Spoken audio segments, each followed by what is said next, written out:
Welcome back to Educator Fresh. This is going to be a brief one. It's a continuation on our series of sense organs. We had begun talking about the properties of sense organs, and we left off on a few questions that I want us to get the answers to. The first question was, describe the sequence of events by which a Pacinian corpuscle enables determination of the position of the limbs, and then explain how a Pacinian corpuscle produces a generator potential in response to a specific stimuli. So the answer to the first one is the one we shall deliver in this presentation.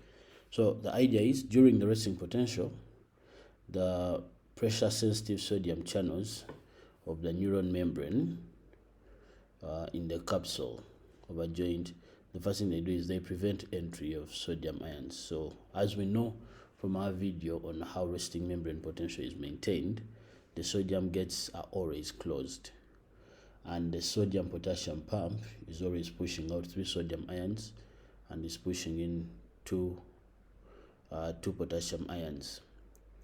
Now when the corpuscle is deformed by pressure, what happens is the sodium channels open briefly, and when the sodium channels open briefly, sodium ions get in, the influx in, and that changes the polarity of the cell from being negative inside to being negative, which we call depolarization. And we know that depolarization is what constitutes a generator potential. The greater the depolarization, of course, like we said, once the action potential, the threshold is reached, an action potential is going to be fired. So that's what transpires when a Pacinian corpuscle is pressure is applied on a Pacinian corpuscle. Today we want to talk about the tongue and smell, and that is the sense of taste and the sense of smell. So the sense of taste is mediated by what we call taste buds that are found on the tongue, and then particular taste buds are most sensitive to one of 4 taste modalities, and we're going to look at where they are found. So a taste bud can either be for sweet, can either be for sour, for bitter, or for salty. This is an example of how a taste bud looks like. So it is a form of secondary receptor. So we have a sensory receptor, and then we have it synapsing with actually a sensory neuron. So it is a form of a secondary receptor. Now, taste, the tongue has what we call taste zones. The tongue has what we call taste zones, and the taste buds are located in characteristic regions of the tongue. So for bitter taste, the region where the taste buds are located is at the back of the tongue. Then on the sides we have sour taste, and towards the front we have salty, and at the tip of the tongue we have the sweet taste. So those are what we call tongue taste zones. Question is, how do they detect taste? For salty and sour taste, sodium ions and hydrogen ions move into the respective membrane channels. And then for sweet and bitter tastes, specific protein molecules bind with signal transmitting protein receptors. So these guys work in the orthodox, in the original traditional way of transmitting an impulse, but these guys operate by second messenger. The salty and sour operate by movement of ions into the membrane channels, but the sweet and bitter tastes operate by the second messenger. We have to attach to a molecule inside the cell to activate a signal that is going to be transmitted to protein receptors. This is an example of how salty and sour taste is going to be perceived. Sodium channels will allow sodium ions in to cause depolarization, and calcium gates, when that happens, the calcium gates are going to allow calcium ions to move in, which cause the vesicles that are already found inside the sensory receptor to move towards the cell and form and release their contents by exocytosis. Smell is recognized by what we call olfactory receptors, and these are found in the nose.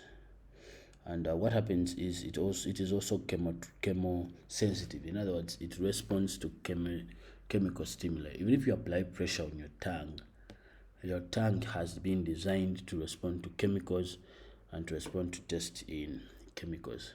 So as many as 1,000 different receptors, proteins responsible for the ability to detect as many as 10,000 different odors. So your tongue has very many different, your nose has very many different odors. From the different smells you've been smelling, your tongue begins to choose the good ones and the ones that will not benefit it. So it has as many as 10,000 different odors.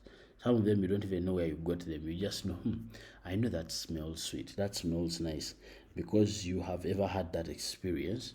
So you know it by experience that actually smells nice. This is a rough structure, a generalized structure of the olfactory bulbs. So we have this protrusion out here. Then we have the afferent nerve fibers. Then we have the olfactory nerves down here, where we are going to have sensitivity. And then we have the nucleus, which we call the olfactory receptor cell. And then we are going to fire the impulse away.